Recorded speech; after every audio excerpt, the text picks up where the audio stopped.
हे दोस्तों, आइए अब देखते हैं इस न्यूमेरिकल का सॉल्यूशन। जी हाँ, हमने पिछले वीडियो में इसका न्यूमेरिकल जो है क्वेश्चन जो है उसको डिस्कस किया था, जर्नलाइज द फॉलोइंग ट्रांजैक्शन। अब उसके सॉल्यूशन की तरफ चलते हैं। पहला ट्रांजैक्शन था Raja started business with cash 1 lakh rupees. अच्छा, राजा ने बिजनेस शुरू किया है कैश के साथ में 1 लाख रुपए जो कि कैश है। अच्छा दोस्तों, अगर कैश बिजनेसमैन ने डाली है तो हम जानते हैं बिजनेस और बिजनेसमैन दोनों अलग चीज़ें होती है। तो जब बिजनेसमैन बिजनेस में कैश देता है उसे कैपिटल कहते हैं और उसकी एंट्री होती है दोस्तों। अब कैश देखिए, कैश क्या है? आपका रियल अकाउंट है, क्योंकि कैश एसेट है तो रियल अकाउंट का रूल है डेबिट व्हाट कम्स इन। क्योंकि इस ट्रांजैक्शन में कैश अंदर आई थी इसीलिए cash account is debited bye 1 lakh rupees. और किसने दिया था? राजा ने। राजा एक पर्सन है तो पर्सनल अकाउंट क्या होता है? पर्सनल अकाउंट बोलता है debit the receiver and credit the giver. अब राजा इज द गिवर तो राजा के अकाउंट को क्रेडिट करेंगे 1 लाख रुपए के साथ में। और उसके नीचे दोस्तों being capital invested to start business, ये क्या हो गया? ये आपका नरेशन हो गया। नरेशन लिखना ज़रूरी होता है दोस्तों, याद रखना।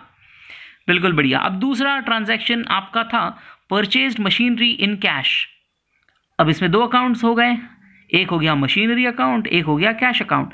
लेकिन दोस्तों इसकी विशेषता देखिए, मशीनरी और कैश दोनों ही एसेट्स हैं तो दोनों में एक ही रूल लगेगा, दोनों ही रियल अकाउंट के टाइप में आते हैं। तो डेबिट क्या आएगा? Debit what comes in, credit what goes out.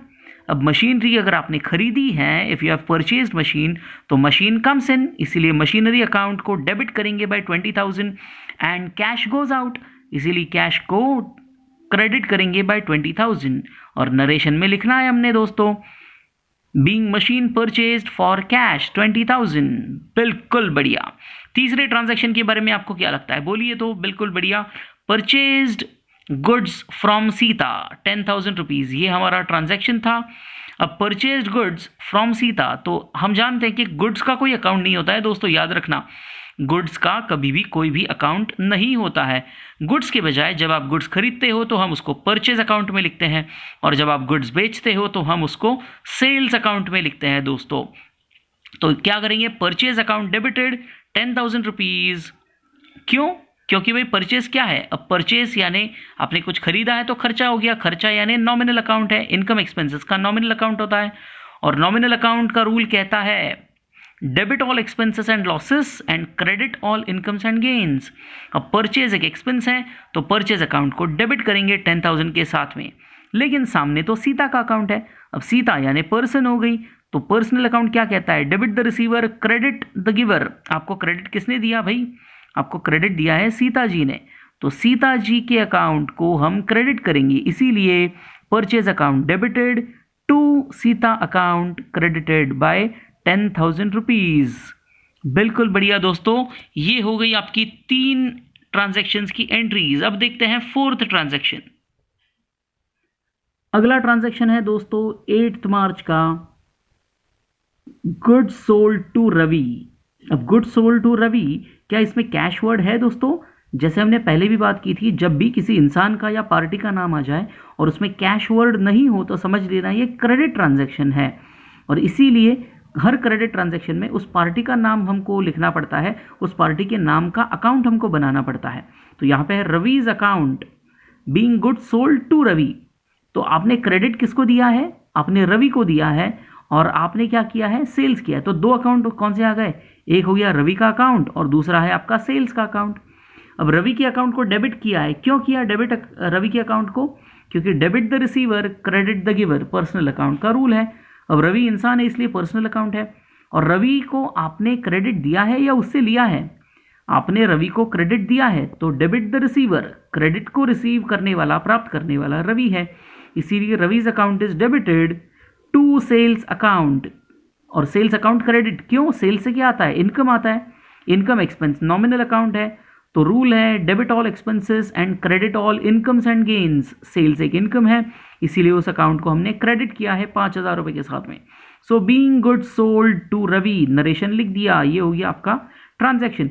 अगला ट्रांजैक्शन आपका था गुड्स सोल्ड फॉर कैश। 12,000 रुपए की गुड्स आपने कैश में बेचे हैं दोस्तों। अगर कैश में बेचे हैं तो कैश अंदर आ रही है, कैश अंदर आई यानी एसेट अंदर आ रही है, तो रूल है रियल अकाउंट का debit what comes in, cash comes in तो कैश अकाउंट को डेबिट किया 12,000, और सेल्स इनकम है तो नॉमिनल अकाउंट का रूल लगेगा सेल्स पर, credit all incomes and gains, तो इसीलिए cash account debited 12,000 to sales account, और नरेशन लिख दिया being goods sold for cash. बिल्कुल बढ़िया। अब दोस्तों लास्ट ट्रांजैक्शन आपका है interest paid in cash. Interest वैसे तो बैंक से पे होता है, लेकिन चूंकि यहाँ पे दिया गया था कि भाई इंटरेस्ट पे करो कैश में, तो सीधी बात है कैश बाहर गई है तो debit what comes in credit what goes out, इसीलिए हमने कैश अकाउंट को क्रेडिट किया है। और इंटरेस्ट क्या है, क्योंकि आप इंटरेस्ट पे कर रहे हो। दोस्तों याद रखना, अगर आप इंटरेस्ट अर्न करते हो तो वो इनकम बनता है, लेकिन इंटरेस्ट पे कर रहे हो तो वो एक्सपेंस है। और नॉमिनल अकाउंट का रूल कहता है debit all expenses and losses, इसीलिए हमने इंटरेस्ट अकाउंट को डेबिट किया 2,000 रुपीज से, और cash account debit what comes in credit what goes out, cash बाहर गई है तो इसीलिए हमने कैश अकाउंट को क्रेडिट किया है 2,000 से, और उसका नरेशन भी लिखा ब्रैकेट में being interest paid in cash. बहुत बढ़िया दोस्तों, तो इस तरह से हमने ये सभी एंट्रीज कर ली हैं। दोस्तों अगर आपको ये समझ में आ गया है तो इस चैनल को लाइक और सब्सक्राइब ज़रूर करना, और अपने दोस्तों के साथ भी शेयर करना दोस्तों, ताकि आपको और बढ़िया बढ़िया कॉमर्स से रिलेटेड, अकाउंटिंग से रिलेटेड वीडियोस प्राप्त होते रहे दोस्तों। All the best, thank you.